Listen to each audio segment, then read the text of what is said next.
रुक्मणी जी ने राधा रानी के दर्शन किए। जब भगवान के 16,108 ब्याह हो गए, द्वारिकाधीश बन गए, उसके बाद कुरुक्षेत्र में 100 साल बाद ब्रजवासियों से मिले ठाकुर जी। तब रुक्मणी आदि सब पत्नियों के मन में आया कि ये राधा रानी को देख के तो आए, कितनी सुंदर है। त्रिलोकी सुंदर कृष्ण की हम पटरानियां हैं, हमारी सुंदरता के आगे स्वर्ग की उर्वशी आदि, रंभा आदि अप्सराएं भी फीकी लगती हैं, परंतु ये राधा रानी कैसी है, एक बार देख के तो आए। थोड़े अभिमान में गई है किशोरी जी को देखने के लिए। भगवान की अष्ट पटरानियां जब किशोरी जी का दर्शन करने के लिए गई, तो जैसे जिस शिविर में किशोरी जी विराजमान थी उसमें भीतर प्रवेश किया, तो मृग नैने, मृग जैसे नेत्र, दूध जैसा श्वेत बिल्कुल वर्ण, धीर गंभीर नेत्र, एक बार किसी को देख ले तो वो वहीं स्तब्ध मूर्तिमंत हो जाए। हस्त कमल ऐसे मानो जैसे कोई नील सरोवर के कमल खिल गए हों। चरण ऐसे कि जब चले तो उनके चरणों से उत्पन्न होने वाली ध्वनि को नेत्र बंद करके सुनते रहें। इतना सुंदर स्वरूप। ये स्वरूप काम प्रकट नहीं करता, बल्कि प्रकट हृदय में काम को नष्ट और कर देता है। ऐसा स्वरूप, हमारे अंदर जितने दोष हैं वो दोष समाप्त से हो जाते हैं। ऐसा स्वरूप देख करके 8 पटरानियां तो नतमस्तक हो गई और मन में सोचने लगी, हम काय बात की सुंदर है, सुंदरता तो इसे कहते हैं। प्रणाम किया, हे किशोरी जी हमारा प्रणाम स्वीकार करो। तुरंत रुक्मणी जी को उठाया,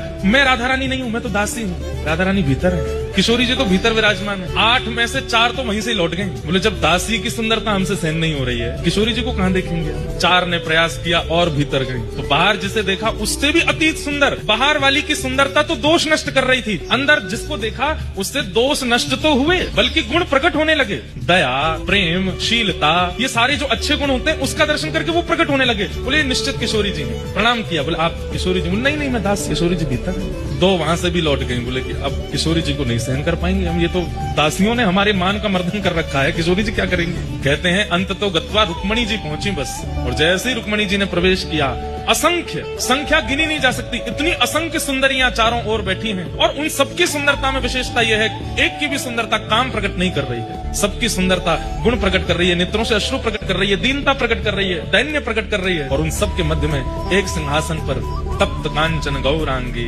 श्री राधे वृंदावनेश्वरी श्री किशोरी जी विराजमान। रुक्मणी जी देखते ही मूर्छित हो गई, बेहोश हो गई, सुंदरता सहन नहीं कर पाई। इतनी सुंदर किशोरी जी के रूप का कहाँ वर्णन करूं।